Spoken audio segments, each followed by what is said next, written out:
दोस्तों आजकल massive rotator cuff repairs में पैच का बहुत सुनने में आ रहा है। तो आइए जानते हैं डॉक्टर प्रथमेश जैन से कि ये पैच जो है वो क्या है, कौन से पेशेंट्स में ज़रूरी है और इसके क्या फ़ायदे होते हैं। तो डॉक्टर हमें बताइए कि ये पैच है क्या। देखिए, रोटेटर कफ जो टेयर्स होते हैं कंधे के अंदर की, जो स्नायु अगर फट जाती है तो उसको हमारे भाषा में रोटेटर कफ टेयर बोलते हैं। और इसका जो स्टैंडर्ड ऑफ ट्रीटमेंट है, जो बेस्ट पॉसिबल ट्रीटमेंट है, वो आर्थ्रोस्कोपिक रोटेटर कफ टेयर रिपेयर है। मतलब आर्थ्रोस्कोपी यानी कि दूरबीन के माध्यम से जो फटी हुई स्नायु है उसको अपनी जगह पे हमको रिपेयर कर देना चाहिए। यह बेस्ट और प्रूवन ट्रीटमेंट है। इससे बेहतर कोई ट्रीटमेंट रोटेटर कफ रिपेयर के लिए नहीं है। जब भी हम यह ट्रीटमेंट करते हैं तो जब टेयर बहुत बड़ा होता है, टेयर की साइज बहुत बड़ी होती है, तो एक री टेयर रेट होता है। री टेयर मतलब कि लॉन्ग टाइम में 4 से 5 वर्ष के अंतराल में वो जो हम रिपेयर करते हैं वो बेस्ट पॉसिबल तकनीक से, बेस्ट पॉसिबल सर्जन से भी हम करते हैं, तो भी वह जो री टेयर रेट्स होती हैं वो करीबन 3 से 5% तक हो सकती हैं। मतलब बहुत ही अच्छा आर्थ्रोस्कोपिक रिपेयर किया गया पेशेंट भी 3 से 4% मरीजों में ऐसा हो सकता है कि वो टेयर बाद में कभी लाइफ में टेयर हो जाए, जो रिपेयर है वो वापस से फट जाए, या पेशेंट को जितना डिजायर्ड है उतना रिकवरी नहीं मिले। करीबन 3 से 5% केसेस में यह होता है। अगर ओपन सर्जरी करेंगे तो उतना भी रिजल्ट नहीं आएगा, उससे ज्यादा केसेस में हमको रिटेयर देखने को मिलता है। तो बेस्ट पॉसिबल आर्थ्रोस्कोपिक रिपेयर करने के बावजूद भी कई मरीजों में रोटेटर कफ रिटेयर्स हो सकते हैं। तो साइंटिस्ट ने इस चीज को बहुत स्टडी किया, इसके बारे में बहुत सारी स्टडीज हुई, बहुत सारी जो है लोगों ने इसके ऊपर काम किया, और उसके बाद जो चीज निकली वह ये निकली कि हम रोटेटर कफ रिपेयर को ऑगमेंट कर सकते हैं। मतलब कुछ चीज उसके ऊपर ऐसी लगाएं जिससे जो हमारा रिपेयर की क्वालिटी है वो रिपेयर की क्वालिटी बढ़े, और इसकी जो रीटेयर रेट्स है, मतलब वापस फट जाने वाली जो रेट्स हैं वो हम कम कर सकें। तो यह जो चीज है इसको हम पैच बोलते हैं। तो सर पैच में कोई अलग अलग होते हैं कि उसमें टाइप्स ऑफ पैचेस होते हैं? यस, ये मैं इसके ऊपर आऊंगा, पर सबसे पहला जो मैसेज देना चाहता हूं कि यह जो पैच है यह हर मरीज के लिए नहीं है। यह पैच जो टेक्निक है ये वो उन्हीं मरीजों के लिए जो इस चीज को अफोर्ड कर सकते हैं। यह एक थोड़ा कॉस्टली ट्रीटमेंट पैटर्न है, परंतु जो लोग इसको अफोर्ड कर सकते हैं, जो वेल टू डू हैं, हम उन्हीं को एडवाइस करते हैं कि यह पैच ऑगमेंटेशन वो कराएं। और यह पैच ऑगमेंटेशन करके हम जो सर्जरी की सक्सेस रेट्स है उसको हम बढ़ा सकते हैं, और रीटेयर रेट्स जो है वो वापस स्नायु फट जाने की जो रेट्स हैं उसको हम कम कर सकते हैं। अब मैं बात आता हूं आपके प्रश्न के ऊपर कि कितने तरह के पैचेस अवेलेबल हैं। देखिए, कई सारे पैचेस जो हैं वो मार्केट में लॉन्च्ड हैं, और इंडियन गवर्नमेंट DGCI के पास कई सारे जो प्रोडक्ट्स हैं वो अप्रूवल में भी पड़े हुए हैं। पर आज मैं 3 पैचेस की बात करूंगा जो DGCI मतलब गवर्नमेंट बॉडी ने इंडिया में सेल के लिए और यूज के लिए अप्रूव कर दी है। क्योंकि ये जो पैच ऑगमेंटेशन है यह विदाउट अप्रूवल हम नहीं कर सकते हैं। तो आज की डेट में मार्च 2025 की अगर हम बात करें तो 3 पैचेस ऐसे हैं मार्केट में जो गवर्नमेंट में अप्रूव्ड है। उसमें जो पहला पैच है वह स्मिथ एंड नेफ्यू कंपनी का पैच है। इस पैच को हम रीजेंटन कहते हैं। यह पैच जो है एक बायोलॉजिकल पैच है, कोलेजन पैच है, बोवाइन सोर्स से यह बनाया जाता है। इसमें कोई स्ट्रक्चरल स्ट्रेंथ नहीं होती है, पर यह बायोलॉजिकल हीलिंग में हमको हेल्प करता है। तो जिस मटेरियल का टेंडन होता है उसी मटेरियल का बना हुआ ये पैच होता है, और ये बायोलॉजिकल हीलिंग में मदद करता है, और हमारी जो हीलिंग होती है रोटेटर कफ की उसको बढ़ाता है, और उसकी जो फाइनल थिकनेस हमको मिलती है रोटेटर कफ की वो ज्यादा मिलती है। तो इसी कारण से बायोलॉजिकल हीलिंग मजबूत करने में और आपकी हीलिंग इंप्रूव करने में रीजेंटन जो है वो बहुत ही अच्छा पैच है। दूसरा जो पैच है वह सिंथेटिक पैच है। वो पैच को हम पिच पैच बोलते हैं। अब ये पिच पैच में कोई बायोलॉजिकल एलिमेंट्स नहीं है, तो यह जो पैच है ये प्योर जो है हमारा आर्टिफिशियल या सिंथेटिक पैच है। इस लिहाजा इस पैच की जो कॉस्ट होती है वो रीजेंटन की तुलना में कम होती है। तो रीजेंटन की जो प्राइसिंग है वह प्राइसिंग अप्रोक्सीमेटली हम लोग 5 लाख के आसपास मानते हैं, और जो पिच पैच है उसकी कॉस्टिंग करीबन 2 लाख के आसपास लमसम रहती है। तो पिच पैच एक सिंथेटिक पैच है, इसमें कोई बायोलॉजिकल मटेरियल नहीं है, परंतु इसमें क्या पोरस आर्किटेक्चर होता है। मतलब ये एक मैश की तरह काम करता है, और इसमें छोटे छोटे छेद होते हैं, और जब हम मैसिव रोटेटर कफ, बहुत बड़ा रोटेटर कफ रिपेयर होता है, उसमें यह पैच को ऑगमेंट करते हैं, तो यह पैच के अंदर जो है नया टिश्यू इनग्रो हो जाता है, और टिश्यू इनग्रोथ होने के कारण एक्स्ट्रा स्टेबिलिटी या एक्स्ट्रा स्ट्रेंथ जो है वह इस रिपेयर के बाद मिलती है। तो यह दूसरे वैरायटी का पैच है। यह काइरोस कंपनी, काइरोस नाम की एक कंपनी है जो यूके बेस्ड है, वह बनाती है और यह भी इंडिया में सेल के लिए अप्रूव किया जा चुका है और इसके भी हम केसेस रेगुलरली करते हैं। तीसरा जो पैच अवेलेबल है उसको बायोब्रेस कहते हैं। यह बायोब्रेस जो है एक बायोलॉजिकल और सिंथेटिक पेच का मिक्सचर है।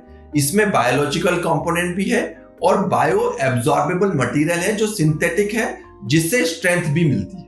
तो यह पैच थोड़ा सा स्टर्डी पैच है। इसमें बायोलॉजिकल और टेंशन जो आपका मैकेनिकल मटेरियल है दोनों का मिक्सचर है।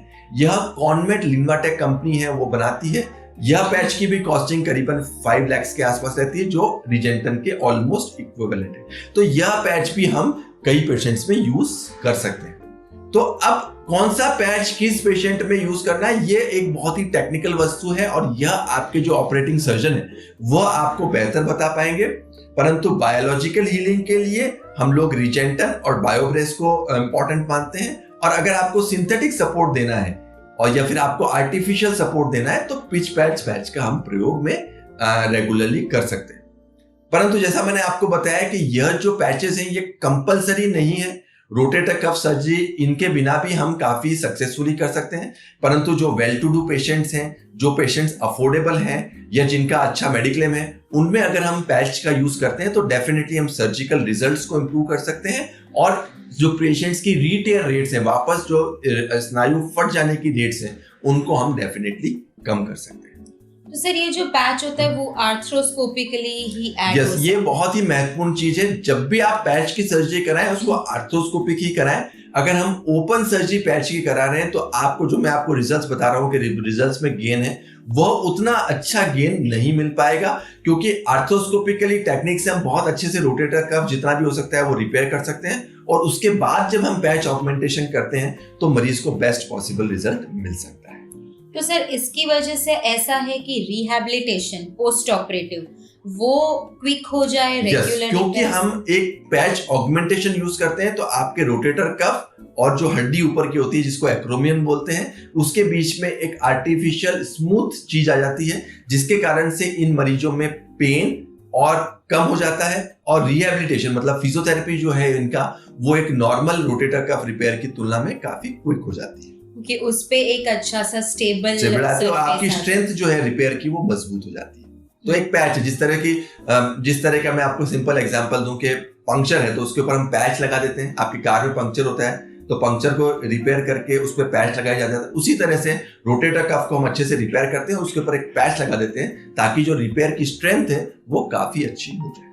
तो सर ये सुनने से ही ऐसा लग रहा है कि this must be a very stable structure. It's a very stable structure, it's a very sturdy structure, it's a very proven sort of treatment, and it is for those who can afford it and those who want the best possible treatment for rotator cuff. It's not for everybody.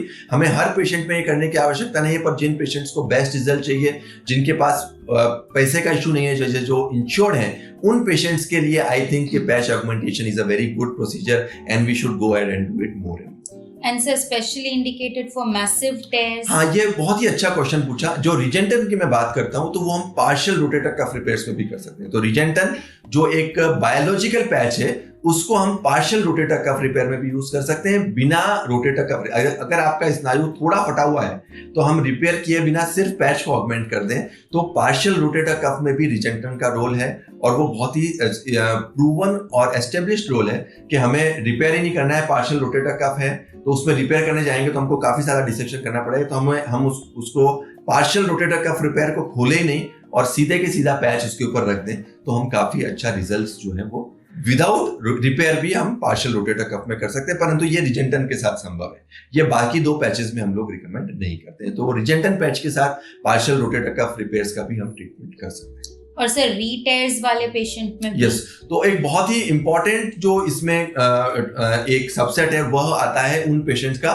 जिनका एक बार rotator cuff repair का surgery हुआ है और दुर्भाग्यवश वो किसी भी कारण से फेल हो गया या वो रीटेयर आ गया। जैसे मैंने बताया कि जिन पेशेंट्स की सर्जरी हुई है और उसके बाद वो वापस रीटेयर आए, जो 3 से 5% वाले पेशेंट मैंने बताया, तो इन मरीजों में हमको पेशेंट को इवेल्युएट करना पड़ता है। अगर कोई भी पेशेंट हमारे पास ऐसा आ रहा है जिनको रोटेटर कफ की सर्जरी हो चुकी है और उसके बाद वापस रीटेयर हो गया है, तो उन मरीजों में हमारे पास मोटा मोटी 2 ऑप्शन रहते हैं।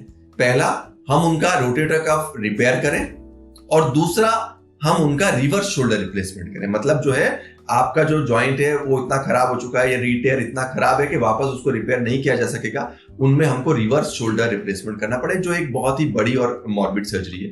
परंतु हमको कई केसेस में रिवर्स शोल्डर भी करना पड़ता है। परंतु आजकल पैच के आने से हमको काफी लाभ मिल गया है कि जो रीटेयर वाले केस हैं उनमें हम स्पेसिफिकली रिकमेंडेशन करते हैं कि अगर आप अफोर्ड कर सकते हैं, अगर आपको पैसे का प्रॉब्लम नहीं है, तो डेफिनेटली हम आपका रोटेटर कफ री रिपेयर की सर्जरी पैच ऑगमेंटेशन के साथ करते हैं। तो डेफिनेटली इन रिवीजन सिनारियोज में हम पेशेंट्स को काफी अच्छा रिजल्ट दे सकते हैं। तो आज की डेट में अगर कोई पेशेंट हमारे पास रीटेयर के साथ आता है, स्नायु फट गया और उसको हमको रिपेयर करना है, तो हम लोग उसको 2 तरह से ऑप्शंस देते हैं। फर्स्ट इज हम उसको आर्थोस्कोपिक रिपेयर करें अलॉन्ग विद पैच ऑगमेंटेशन, और अगर वो स्नायु बहुत ही ज्यादा फट गया है, रोटेटर कफ आर्थ्रोपैथी के चेंजेस आने लगे हैं, तो उन मरीजों में हम लोग रिवर्स शोल्डर रिप्लेसमेंट एडवाइस करते हैं। तो अगर आपका रीटेयर आ रहा है तो यह दोनों ऑप्शंस हम लोग ट्राई कर सकते हैं।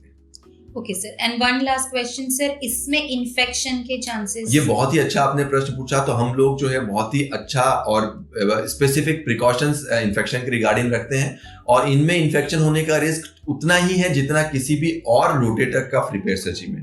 तो हमारी रोटेटर कफ सर्जरी के में जो रेट ऑफ इन्फेक्शन होती है वो करीबन 0.5% के आसपास रहती है, और पैच के साथ भी वो 0.5% रहती है। परंतु हमें ऑब्वियसली जब प्रोसीजर करते हैं तो सारे एसेप्टिक प्रिकॉशंस और एक क्लास 100 ऑपरेशन थिएटर में ये प्रोसीजर को करने की रिक्वायरमेंट रहती है।